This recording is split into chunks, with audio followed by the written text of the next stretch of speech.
সোমবার 7 এপ্রিল জোহরের নামাজ শেষে সিরাজগঞ্জ জেলার উম্মতে মোহাম্মদীর সর্বস্তরের ধর্মপ্রাণ মুসল্লিদের উদ্যোগে কেন্দ্রীয় জামে মসজিদের ইমাম মাওলানা মোহাম্মদ আবদুল্লাহ সরকারের নেতৃত্বে অবৈধ দখলদার সন্ত্রাসী ইসরায়েল কর্তৃক গাজায় নৃশংস গণহত্যার প্রতিবাদে বিশ্বব্যাপী মজলুম গাজাবাসীদের সমর্থন এবং স্বাধীন ফিলিস্তিন প্রতিষ্ঠার দাবিতে বিক্ষোভ মিছিল সিরাজগঞ্জ শহরের কেন্দ্রীয় জামে মসজিদের সামনে থেকে শুরু করে এস রোড মুজিব সড়ক হয়ে বাজার স্টেশন সংলগ্ন পৌর মুক্তিমঞ্চে সংক্ষিপ্ত সমাবেশের মাধ্যমে শেষ হয়েছে।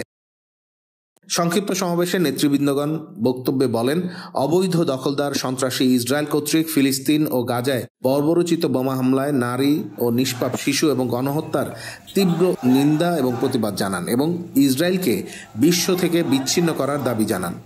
পরিশেষে তারা ইসরায়েলের সকল পণ্য বয়কটের পাশাপাশি অনতিবিলম্বে উক্ত হামলা বন্ধ করার জন্য আহ্বান জানান।